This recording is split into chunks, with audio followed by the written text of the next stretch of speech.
Ini adalah Nissan Kicks e-Power.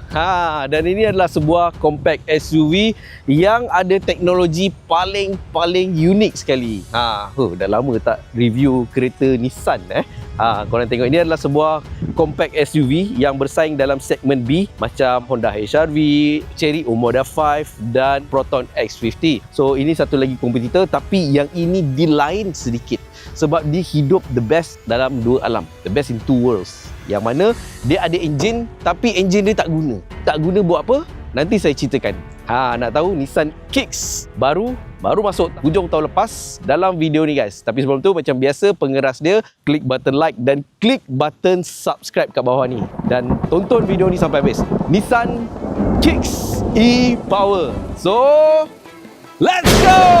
Let's go! Let's go! Biar jalan berliku, takkan ku perlahankan laju.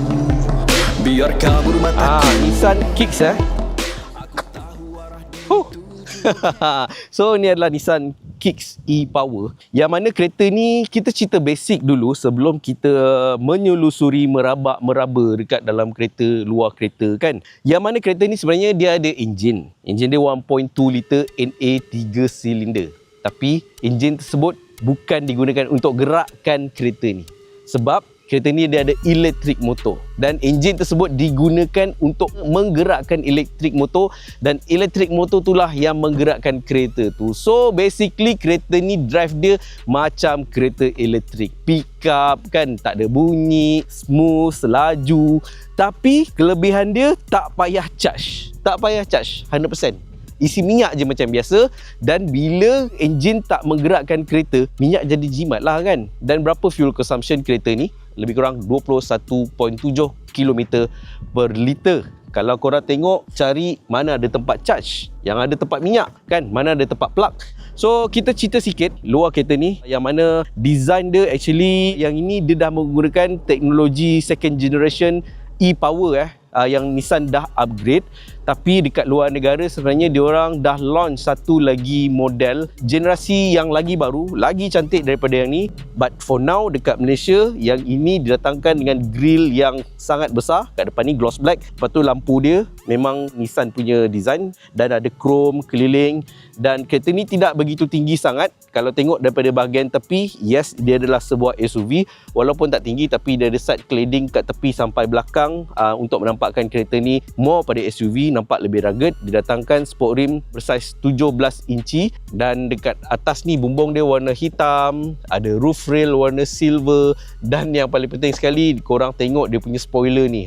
Jarang ada SUV yang dapat spoiler sporty yang bergeometrik macam gini tengah-tengah ada lengkuk macam gini. Design bahagian belakang, lampu dia tarik panjang kanan ke kiri, okey. Dan design dia lain sedikit. Memang design Nissan macam gini. Saya pergi UK, Nissan surprisingly lagi banyak daripada Toyota. Honda jangan cakap lah, memang susah nak jumpa dekat UK. Okey, design belakang dia biasa, dan yang mana kalau korang tengok boot space dia, tada! Boot space dia surprisingly lebih besar daripada apa yang kita sangka. Kalau tengok daripada luar, taklah besar sangat kereta ni, tapi boot space dia lebih besar daripada kebanyakan SUV segmen B. So agak baik, cuma dia tak ada power boot. Jom kita masuk dalam kereta ni. Presentation dia not bad. Bahagian sini ala-ala juga macam Nissan Almera. Dia ada bahagian leather warna brown yang besar, menampakkan lebih premium. Korang tengok dekat gear dia. Gear dia unik simple, kecil. Biasa gear kecil ni saya tak suka, saya suka besar. Tapi bila dia design macam ni, nampak unik. Nampak unik Lepas tu kereta ni, okey, tadi saya cakap kereta ni drive macam EV. Dia tak pakai enjin untuk bergerak. So dia didatangkan dengan 3 driving mode. Yang mana kereta ni, kalau kereta elektrik biasa yang bergerak menggunakan elektrik motor, dia ada regenerative. Kereta ni pun ada, dan bermaksud kereta ni korang boleh drive menggunakan single pedal lah kan. Bermaksud kalau korang nak jalan pakai pedal throttle, nak slow dan brake sikit, korang lepaskan pedal throttle. Tak payah kacau brake, kecuali korang nak berhenti betul-betul. Tapi kalau korang nak macam tu, kena guna eco ataupun sports mode. So dia regen lebih sikit. Regen tu apa? Regen tu untuk dia charge. Biasa kalau kita nak berhenti ni kan, kita ada guna force, braking force. So braking force tu, kalau kereta-kereta elektrik ni, dia tak buang macam tu saja. Dia menggunakan tenaga tu untuk charge dia orang punya bateri. So yang ni pun ada, tapi korang kena gunakan eco. Okay, dia ada eco. Kalau normal, dia normal lah, tak ada. Dan kalau korang tekan sekali lagi, dia pergi sports. So eco dengan sport, regen dia, kalau korang lepaskan throttle dia, dia lagi kuat, korang rasa kereta tu macam braking. Tapi dia bukan braking, dia macam regen. Untuk dia ambil tenaga brake tu, dia charge. Dan kalau korang tengok kat sini, saya suka dia punya design infotainment system dia. Biasanya sekarang orang dah pakai floating, tapi dia macam tenggelam, tapi dia tilt upkan sedikit. Yang mana infotainment dia biasa saja, tapi at least dia ada 360 degrees camera dan ada macam-macam view lah. Dia punya cluster meter dia separa digital. Okay, ini adalah speedometer analog, tapi RPM tak ada. Kenapa tak ada RPM? Sebab tak ada enjin. Nak buat apa ada RPM kan? So dia bagi yang ini saja. So kat sini korang boleh navigate benda yang macam-macam lah kan.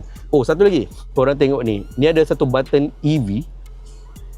Kalau korang tekan ni, so enjin dia akan mati dan kereta ni akan operation 100% menggunakan elektrik motor. Memang macam EV mode lah kan, tapi range dia tak banyak lah, dalam 2.5 km sahaja. After that dia akan cancel sendirilah dia punya EV mode tu. Sini ada 2 cup holder. Okay, ni kalau yang dalam. Tapi kalau korang nak cetek sikit, pakai yang macam ni. Ada satu kompartmen yang kecil saja kan, mungkin korang boleh letakkan barang kecil-kecil saja. Dan seat dia agak rendah sini, tapi surprisingly yang ini panjang. Steering, yes, telescopic, boleh adjust atas bawah dan keluar ke dalam lah. Steering sama menggunakan steering Almera, Nissan Almera, yang mana button-button ni pun saya suka, agak nampak premium juga. Tak adalah premium, tapi dia tak ada bunyi-bunyi. Saya suka plastik dia, plastik yang bagus lah. So jom kita tengok bahagian belakang pula. Bahagian belakang, tapi tadi saya terlupa nak tunjuk dia punya speaker. Bahagian pintu depan pun ada 4 pintu, dia ada tulis Kicks macam tu. Cantik lah kan. Dan bahagian belakang pula, bahagian belakang seat dia pun sama juga, agak rendah untuk bahagian bahu, tapi yang ni korang boleh adjust dia punya ketinggian sini. Ini adalah saya punya sitting position. So agak luas juga, okay. Dan bawah ni dia ada ruang untuk korang letakkan kaki. Cuma seat dia korang akan terasa agak nipis sikit. Tak ada aircon vent kat bahagian sini, tapi ada 2 USB port Type A. Tak ada armrest, tapi korang boleh turunkan seat ni, boleh lipat secara 60 dan 40 split. Yang ini adalah leather seat. Warna dia okey lah, brown plus macam dark grey macam tu. So jom kita test drive kereta ni, nak rasa macam mana. Apa yang special tentang kereta ni adalah driving feel dia. Ini adalah Nissan Kicks e-Power yang mana kereta ni didatangkan dengan enjin 1.2 liter 3 silinder NA, yang mana enjin tersebut boleh produce lebih kurang 129 horsepower dan 280 Nm of torque. Tapi macam yang saya cakap tadi, enjin kereta ni tak gunakan untuk gerakkan kereta ni. Yang menggerakkan kereta ni 100% by electric motor. So by right, kereta ni cara pemanduan dia, driving feel dia sama macam elektrik, yang mana kalau kita tekan sikit, nampak? Oh, dia terus pergi instant torque 280 Nm tu kan. Kita nak cerita juga pasal harga. Harga kereta ni adalah starting 113,800 sampai 121,800. Yang mana kalau korang tengok untuk kategori sebuah compact SUV Japanese memang agak murah. Fuel consumption pun dah cerita tadi, 21.7 km per liter, agak murah sebenarnya. Dan dia ada 3 driving mode. Okay, kalau tekan sini, now sports mode. Nampak? Dia punya instant torque dia lagi pergi. Tapi kalau lepas, stop, dia terus rasa macam brake. Sekali lagi. So tak ada brake pun, tak ada main brake pun. Satu yang saya suka, kereta ni punya turning radius kecil sebab jarak tayar depan ke belakang tu senang, tak payah nak reverse. Lepas kalau korang guna sports mode, kereta ni pergi lagi laju. Kalau guna normal mode, laju juga, Tapi cuma kekurangan normal mode, dia tak ada regen tu sangat lah kan. Kalau korang tak nak regen, pakai normal mode. Kadang-kadang rimas juga kalau tekan lepas dia macam braking. Kadang-kadang ada orang dia rasa rimas, so tak payah on lah benda tu, pakai normal mode. Cuma dia punya minyak dia kurang jimat sikit lah kan, range dia kurang jauh sangat lah kan, sebab dia tak bantu charge balik dengan tenaga brake tu. Dan kalau eco mode lagi jimat sebab power dia tak bagi sangat dan dia regen lagi kuat. Daripada segi warranty, kereta ni didatangkan dengan 8 tahun warranty ataupun 160,000 km, yang mana 8 tahun ataupun 160,000 tersebut adalah untuk bateri, ECU, inverter dan dia punya elektrik motor. So tak perlu risau lah kan, warranty sampai 8 tahun, 160,000 km, jalan aja, lenjan aja. Handling, korang tengok, memang padu handling kereta ni. Yang belakang tu hold on. Memang best ni antara Nissan yang paling sedap jugalah saya bawa kan, sebab saya jarang review Nissan so handling yang ini memang padu. Disebabkan elektrik motor memang smooth, comfort not bad, cuma adalah kekurangan dia, iaitu daripada segi dia punya dalaman ni. Pintu dia kan very simple, rasa macam sedikit kosong. Ada setengah orang tak ada masalah, yang dah pakai Almera bertahun-tahun tu okey aja kan.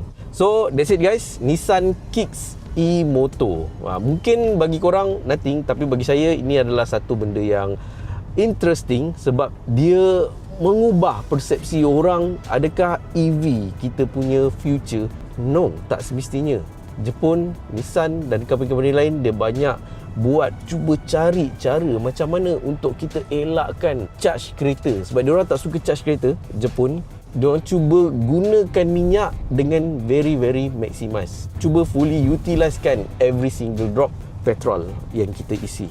So thank you so much kepada korang yang menonton video ni sampai habis. Kalau video ni bermanfaat dan membantu korang nak beli kereta, saya encourage korang untuk pergi test drive, pergi cari kereta ni, Nissan Kicks e-motor ni. Dan macam biasa, sebelum korang beredar pergi, saya hargai sangat-sangat kalau korang dapat bantu saya dengan 2 klik button like dan klik button subscribe. Again, sekali lagi, subscribe guys. Thank you so much. So akhir kata daripada saya, Nas Abdullah daripada Naz & Co. Salam Synergy, fight and conquer. Dah ending baru tekan korang tengok.